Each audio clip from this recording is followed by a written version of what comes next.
जरूरी है। बड़ी सुंदर लाइनें हैं। पैसा बिन बाप कहे बेटा ही कपूत भयो। अगर तुम पैसे नहीं कमाओगे तो बाप क्या कहता है कि ये पैसे नहीं कमाना, पता नहीं कहां से जो कपूत पैदा हुआ हमारे घर में, कहेगा कि नहीं कहेगा। और पैसा बिन भाई कहे बंधु दुखदाई है। बंधु बोलते हैं भाई को। पैसा बिन बाप कहे बेटा ही कपूत भयो, और पैसा बिन भाई कहे बंधु दुखदाई है। और पैसा बिन नारी कहे निकट्टू के पाले पड़ी। अगर उसकी शादी कर दी जाए और वो कमाएगा धमाएगा नहीं तो उसकी पत्नी क्या बोलेगी, ना जाने जो कैसे के पल्ले बांध दी कोई, कमावे धमावे ना जाने। पैसा बिन नारी कहे निकट्टू के पाले पड़ी। और पैसा बिन सास कहे काहे को तू जमाई है। सास भी ताने मार देगी, ऐसा दामाद है काम धंधो न करे, पैसे ही नहीं है। और क्या कहा, पैसा बिन यार पास पैसा बिन भगनी पास। पैसा अगर आपके पास है तो यार, पैसा, दोस्त सब आपके पास है। पैसा बिन यार पास पैसा बिन भगनी पास, पैसा बिन देव नहीं करते सहाय है। देवता भी पैसे बिन के सहाय नहीं है। सुबह पूजा में भी जय चढ़ा भय चढ़ा जाए दे बाय दे लगता है। पैसा बिन देव नहीं करते सहाय है। और बहुत सुंदर लाइन, मुझे सबसे अच्छी लाइन यह लगती है। क्या कहते हैं गरीब दास, कहते हैं गरीब दास पैसा तुम राखो पास, पैसा बिन मुर्दे ने लकड़ी नहीं पाई है। मर जाओगे तो सबसे पहले जमादार क्या बोलता है, भैया इतने क्विंटल लकड़ी है तो इतने की हो गई। जब तक तुम पैसा नहीं दोगे, जब तक लकड़ियों की रसीद नहीं मिलेगी, और जब तक लकड़ियों की रसीद नहीं मिलेगी जब तक तुमको जलाया नहीं जाएगा। तो क्या कहा, पैसा बिन बाप कहे पैसा बिन बाप कहे बेटा ही कपूत भयो, पैसा बिन भाई कहे बंधु दुखदाई है। पैसा बिन नारी कहे निकट्टू के पाले पड़ी, पैसा बिन सास कहे कहाँ को तू जमाई है। पैसा बिन यार पास पैसा बिन भगनी पास, पैसा बिन देव नहीं करते सहाय है। कहते हैं गरीब दास पैसा तुम राखो पास, पैसा बिन मुर्दे ने लकड़ी नहीं पाई है। लेकिन ये बात कौन से जमाने की है, इस कलयुग की। और मैं कथा कहानी सुनाऊं महाभारत की युग की। अश्वत्थामा ऐसे मित्र है कि सुख में आए नहीं लेकिन दुख में वो आ गए। कि लाला जो तेरी दुर्दशा, ऐसी दुर्दशा तेरी किसने की,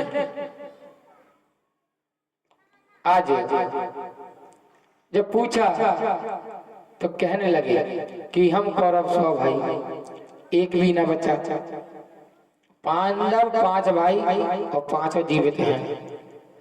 हम हार गए उसका हमें गम नहीं है, गम एक चीज का है कि उन 5 में से एक भी नहीं मरा। ऐसा क्यों?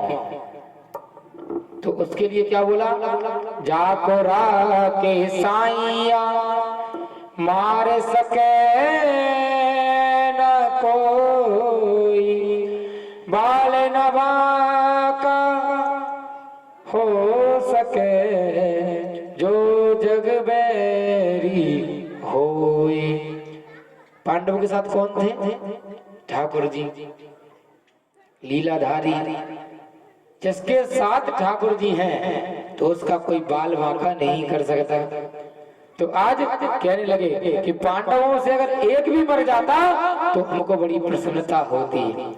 तो आज अश्वत्थामा बोला, लाला तू एक की बात कर रहा है, मैं भी तेरा मित्र नहीं, मैं भी द्रोणाचार्य का पुत्र नहीं। एक छोड़, पांचों को मार करके मैं तेरे पास उनके शीश काट करके लाऊंगा।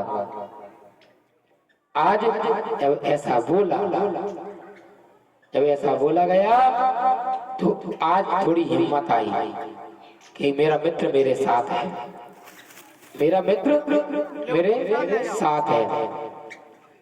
और इधर क्या हुआ, रात्रि में गया, रात्रि में गया और जाकर के जो 5 पांडव सोते थे उस शिविर में घुस गया।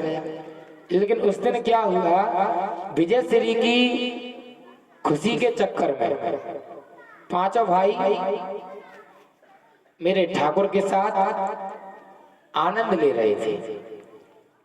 इधर 5 पांडवों के 5 पुत्र जो उनके ही जैसे दिखते थे वो उनकी जगह पर आकर के सो गए।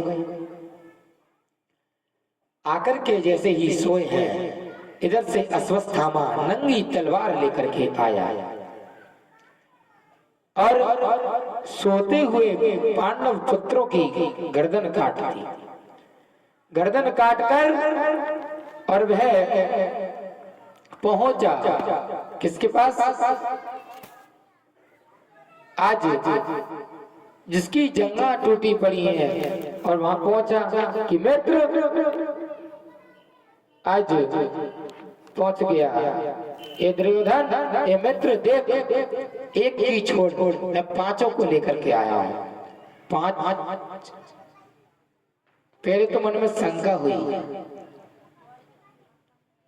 कि जब हम 100 भाइयों ने 5 में से 1 को नहीं मार पाया और अश्वत्थामा तो 5 को मार लाया, तो थोड़ा उनको आश्चर्य हुआ कि ऐसा कैसे हो गया। कि ऐसा कर, सबसे पहले तू कुछ मत कर,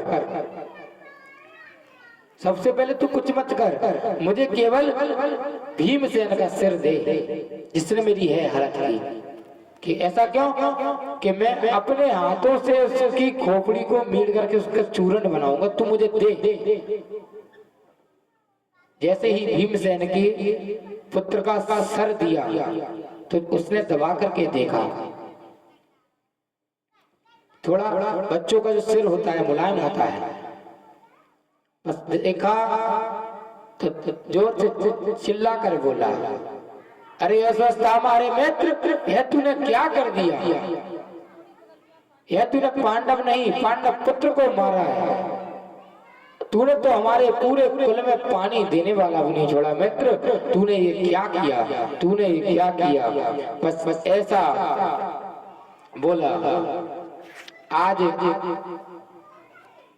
सुबह प्रातः काल हुई, प्रातः काल होने के बाद में बड़ी देर हुई, सूर्य उदय निकल गया। अब तो जैसे ही द्रौपदी ने देखा कि आज क्या बात है, मेरे 5 पुत्र दिखाई नहीं दे रहे, शायद अभी उठे नहीं हैं, जागे नहीं हैं। जैसे ही वह शिविर में गई और शिविर में जाकर के देखा तो 5 पुत्रों के जो धड़ हैं वो स्थान पर पड़े हुए हैं, लेकिन जो सर हैं वो नहीं है। आज ऐसा देखा, बस देख करके और आज द्रौपदी मैया चिल्ला चिल्ला करके रोने लगी, छाती पीटने लगी, क्योंकि किसी का एक पुत्र खत्म हो जाए कितना दुख होता है। आज द्रौपदी मैया के 5 पुत्र एक साथ में देखे हैं, रोने लगे। माता शिशूना निधनो सुतानां निशाम्य घोरं परिताप्यमाना तदा रुदध्वास्त्व कलाकुलाक्षी तां सान्त्वया नाः क्रीटमाली। आज रोने लगी, हाय पुत्र, और छाती पीट करके रोने लगी। आज तो मैया का रो रो करके बुरा हाल है। इधर अर्जुन आ गए और अर्जुन ने आज गांडीव धनुष हाथ में उठा लिया कि जिसने मेरे पुत्रों का, हमारे कुल को उजाड़ा है, मैं उसको जीवित नहीं छोड़ूंगा। और गुस्से से जाने लगे। आज अर्जुन मेरे ठाकुर को आदेश दे रहे हैं, माधव रथ निकालो। इधर जब रथ में बैठ करके जा रहे हैं, उधर से अश्वत्थामा भी अपना प्राण बचाकर भाग रहा है। इसको साइलेंट कर दे यार। तो उधर से जैसे ही देखा तो अर्जुन को देख करके रथ मोड़ा, और रथ मोड़ा तो भगवान आज दोनों में युद्ध हुआ। युद्ध कैसा कि तीर छोड़े गए।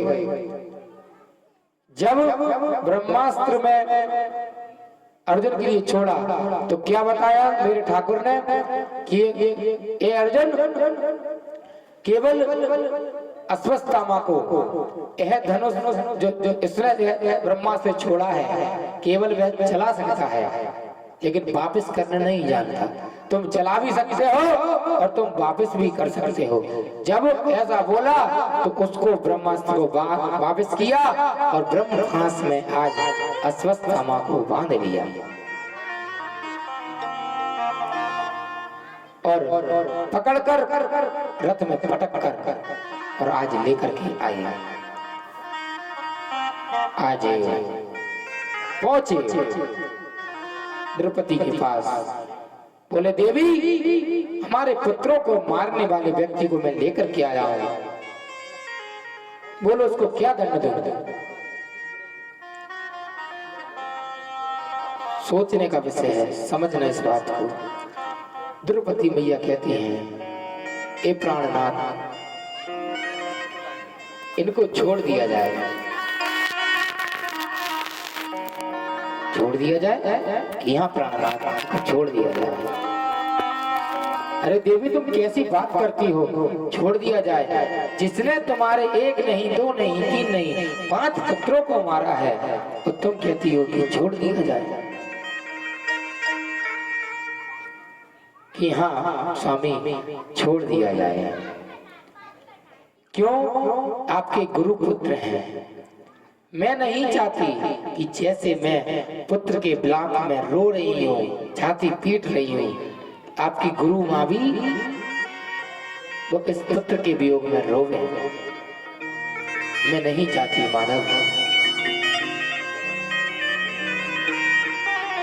आज अर्जुन बड़ी विडंबना में है, क्या किया जाए? आज कह दिया आतताई महान।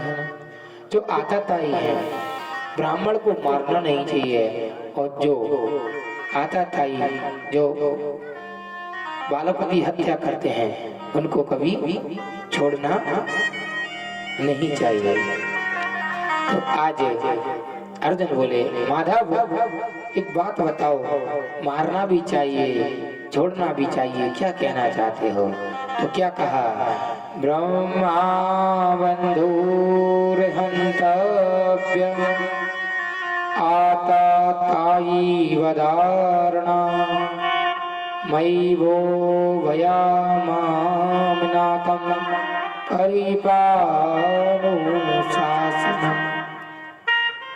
शास्त्रों के अनुसार आदेश दिया गया है माधव, हे अर्जुन, ब्राह्मण को कभी मारना नहीं चाहिए, लेकिन बालक हत्यारे को कभी छोड़ना नहीं चाहिए। कि माधव ये कृष्ण, अगर 2-4 न्यायाधीश आप जैसे हो गए तो इस संसार का कल्याण हो जाएगा। कि मारना भी चाहिए छोड़ना भी चाहिए, क्या करना है माधव मुझे बताओ। तो आज बताया ब्राह्मण की मृत्यु कब हो जाती है? ब्राह्मण की जीते जी मृत्यु जब होती है जब उसका अपमान कर दिया जाए, उसको गाली दी जाए। आज उसका पंचवक्त्र कर दिया। पंचवक्त्र पलक के बाल, भौहें, दाढ़ी, मूंछ और सिर मुड़वा दिया। और जो ब्राह्मण की जो मणि होती है उसको निकाल लिया, उसका अपमान करके भरी सभा में से निकाल दिया गया।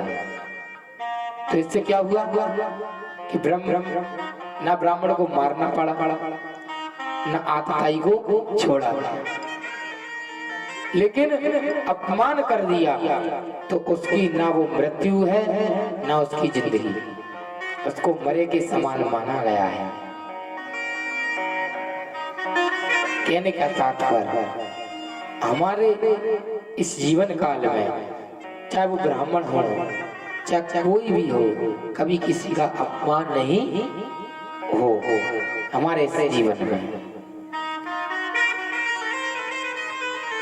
क्यों?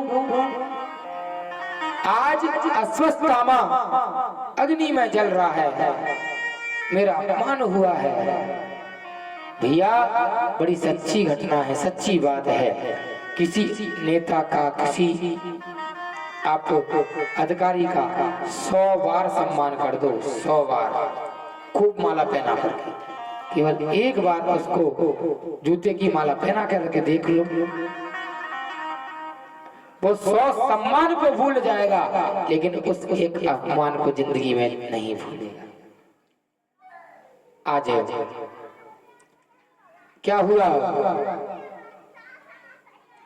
उनका पंचवक्त करके उनको छोड़ा, आज बदनामी की आग में जल रहा है।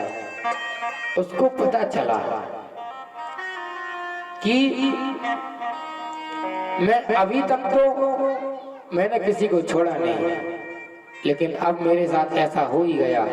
तो उसको याद आया कि उत्तरा के गर्भ में बालक है, अभिमन्यु की पत्नी उत्तरा, उसके गर्भ में बालक है। अब क्या किया उसने?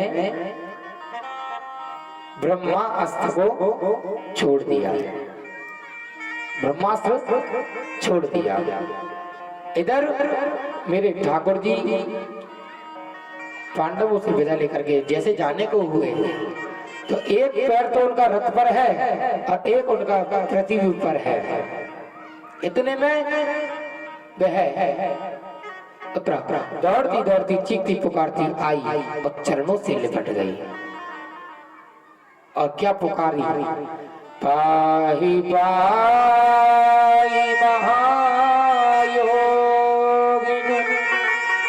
देव देव जगत्पते, नान्यं तदभयं पश्य यत्र मृत्यु परस्पर। पाई पाई कहते चरणों में देवी गिरी। भगवान सावधान हो गए। क्या हुआ? तो उनको बताया कि जो अभिमन्यु चक्रव्यूह में फंस करके मृत्यु को प्राप्त हो गए, यह उनकी गर्भवती पत्नी उत्तरा है। आज उन्होंने कहा, भगवान की तो देखो हर व्यक्ति के लिए प्रतिज्ञा रहती है। क्या?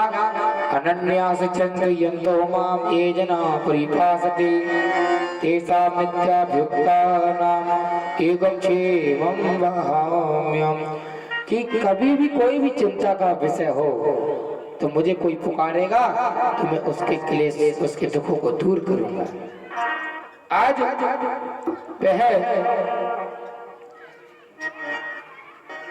पैर पकड़ लिए और आज भगवान आशीर्वाद देते हुए,